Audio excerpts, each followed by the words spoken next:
to this point where we are today. Oftentimes we look at other people and we say, wow, they're so successful. How did they ever accomplish that? But when we hear their story, we realize that they're just like us. So that's part of the purpose of this conversation, is to uncover and look at some of the decisions and some of the challenges and struggles and opportunities that people have discovered and experienced on this journey through life. So today I'm super happy to have with me Ed Evarts. Ed is a leadership coach, team coach, strategist, podcast host, and an author. He helps successful leaders build their self-awareness so they can self-manage more effectively. His most recent book is Drive Your Career, 9 High-Impact Ways to Take Responsibility for Your Own Success.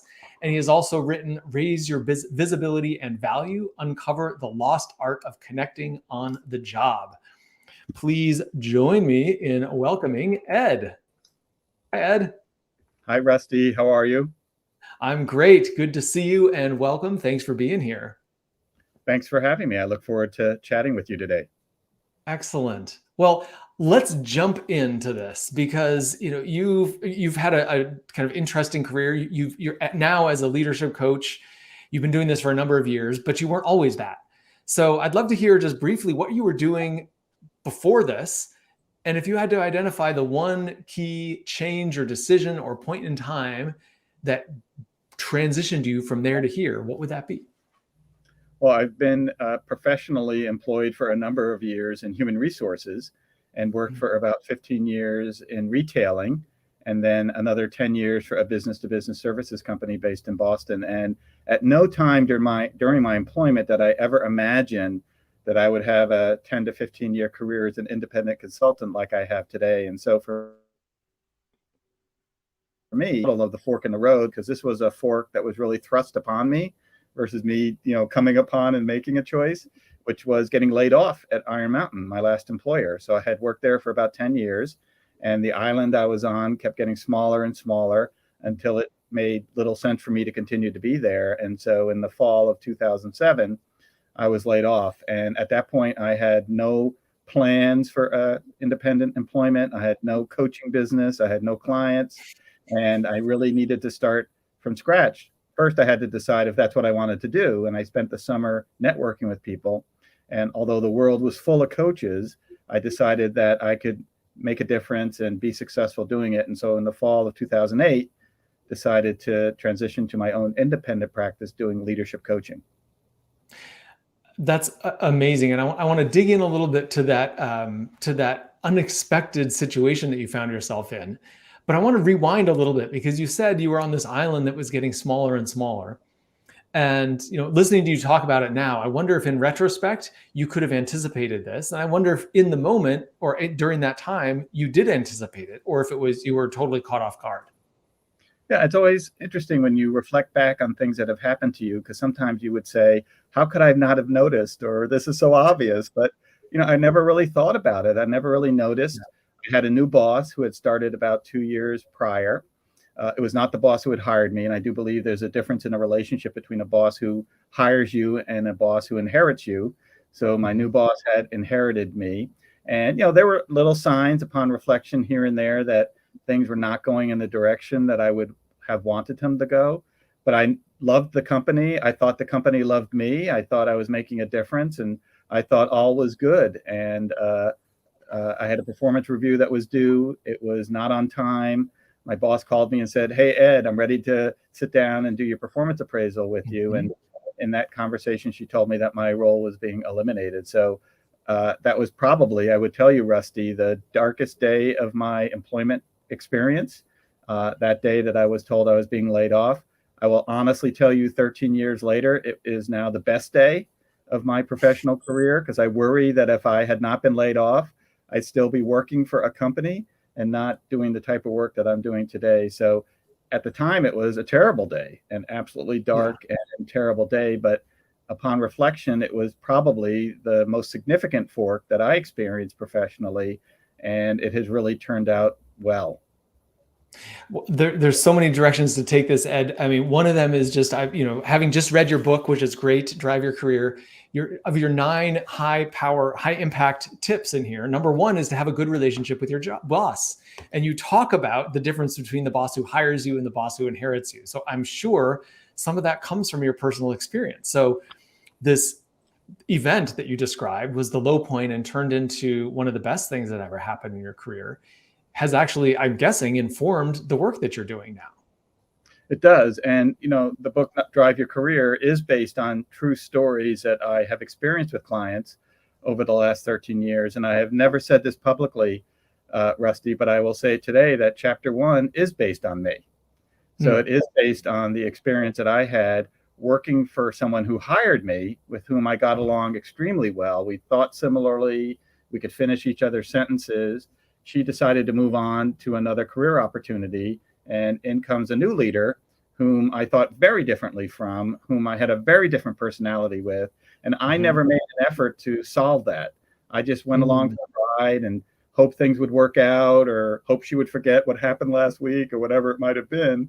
But of course, that wasn't the case. And my career opportunity continued to get eroded, even though I didn't know that, and ultimately leading to me getting laid off. So I don't put the chapters in the book in order of importance, but I do think ensuring that you are proactively ensuring that you have a good relationship with your boss. I'm not saying you're best friends. It's not that you go out for drinks and, go out to dinner every weekend, et cetera, but that your boss feels positively about you is very important. And, I'd ask our listeners to put on a scale of 1 to 6 where they would rate their relationship with their boss. And anyone who is 4 or lower needs to take proactive steps to improve that relationship.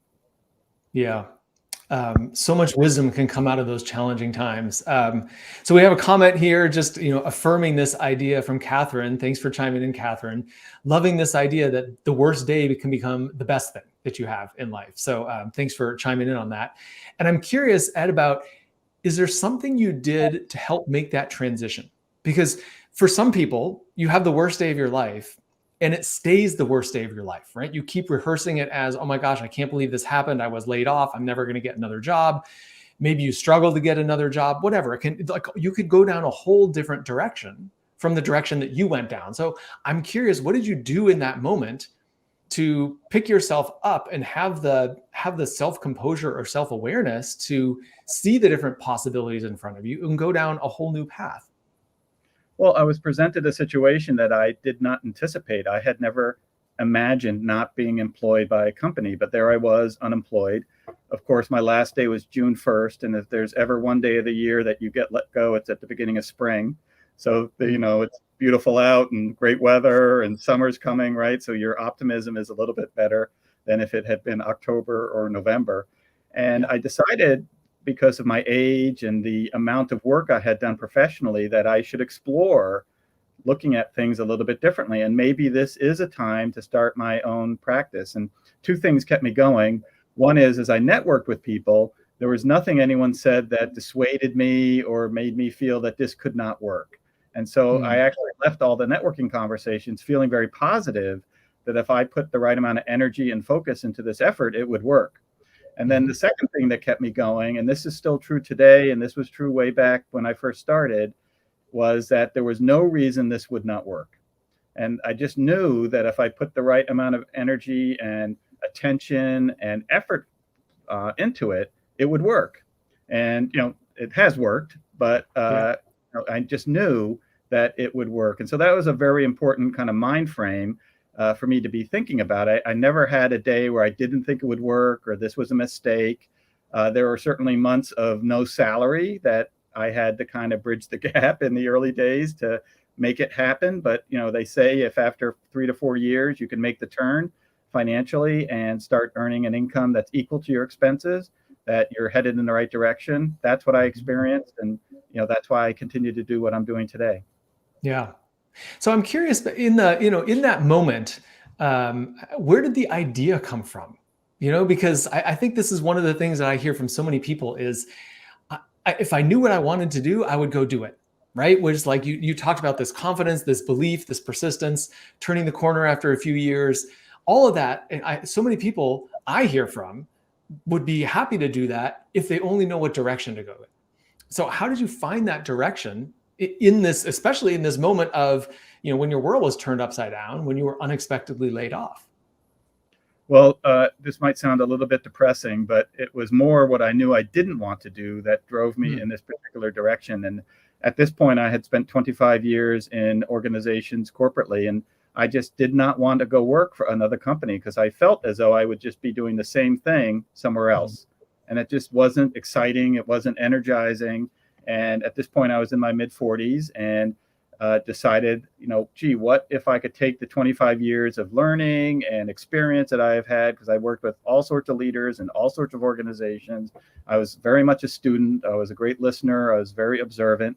And what if I could apply that and start helping others who want to get better at what they're doing and kind of flip it, right? So instead of being the student, always there observing and experiencing, what could I become, quote unquote, the teacher who could now be helping spread the news and working forward. So it was more my knowledge that I did not want to go work for another company that drove me to do it on my own. Yeah, I think there's a lot of wisdom in that, because um, taking the time to actually reflect on what you like and what you don't like, because the what you don't like can point you in the direction of something that you would like better. And that's what I hear in that. It's like, I don't want to be working for someone else. I don't want to be the student anymore. I want to turn that around. And so logically, working for yourself and taking more of a leadership, teaching, kind of instructing and guiding role seems like a natural path. So I think that's a cool way of turning something that doesn't feel great into an opportunity. Well, and I would also mention that the timing was relevant because this was 2008. And of Yeah. course, 2008 was the year of the mini or Great Recession, depending on how you remember it. And for consultants, the door was shut. People were told, hey, we're not going to use you anymore this year and probably not next year either. But also the Mhm. job market got full. So when I left my last company due to that layoff, I joined a senior human resource networking group, and it had the largest number of people that it had ever had in its history. And I was just Hmm. shocked at how many people were there, but also saying, these are my competitors. How am I going to compete with all these particular people doing what we're doing? And so the timing was important because it provided me the opportunity to invest in myself and get a coaching certificate and network and start thinking about marketing materials and business models and things of that nature. I was collecting unemployment. I did have a severance package, so that helped as well, because there are Mhm. financial implications, of course, to starting your own practice. And Yeah. I needed to kind of bridge that gap, but it bought me the time to do that work so that when the economy started to come back around, there I was. I was already in place, ready to go.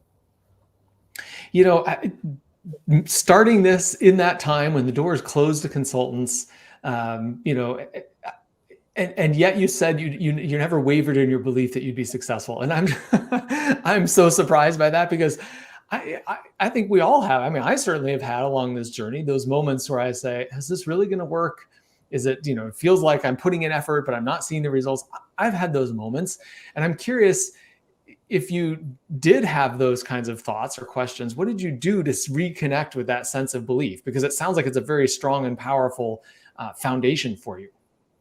Yeah, I would tell you, Rusty, I think it's one of the most strongest and powerful beliefs that I've had professionally. And I didn't, read it on Facebook and say, oh, gee, that's how I want to feel and that's how I want to operate. It was just an internal belief Mm. that really came out of the months of networking with people that that caused me to say, you know what, if I think about this correctly and do this correctly, there is no reason why this won't work. It may take a little time. And for me, it took, I do believe there's levels of income. There's Hmm. income that's below expenses, and then there's income that equals expenses, and then there's profit. And, it took me 4 or 5 years to get to equal expenses. And then, of course, entering into a world of profit. So, it took me a while to be able to do it. Of course, I'm in my mid to late 40s, which is not a great time in life to be transitioning to your own independent practice. But with the patience of my significant other and the focus and attention that I had to making it work, I'm happy to say that it has worked. Hmm. Yeah, and I love what you say there about the belief and the way you can find that belief inside of yourself.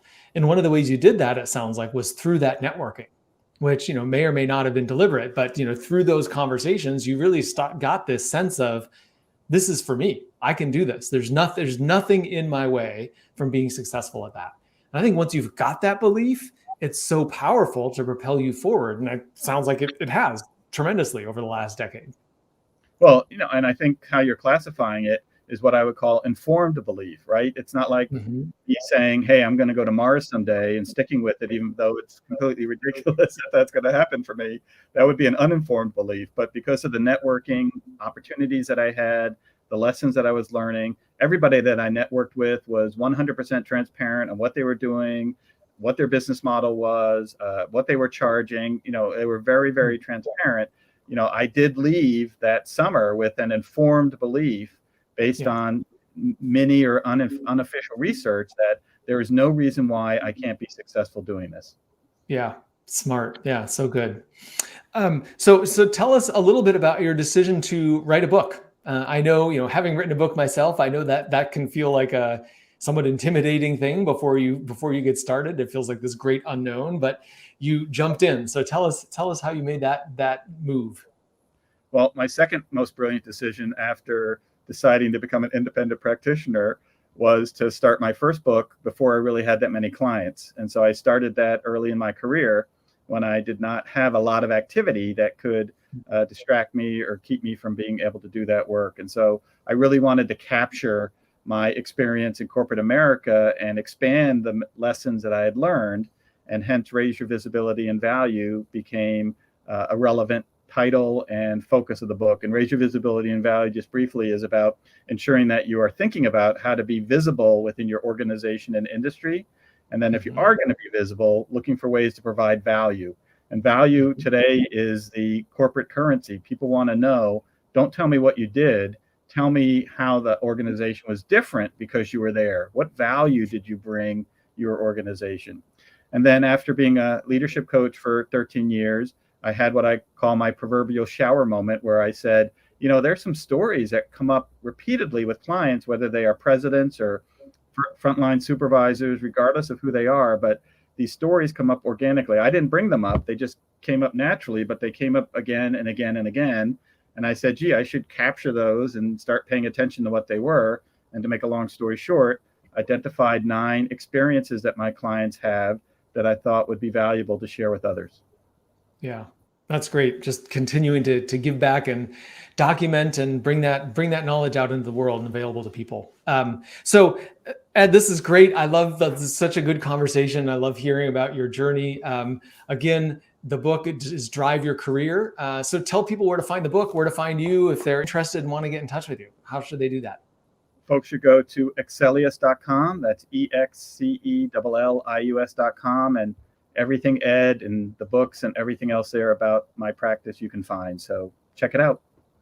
Excellent. Well, Ed, thank you so much for being here, for sharing with us a little of your journey, the forks in the road that brought you here. Thank you, Rusty. It's been great chatting with you.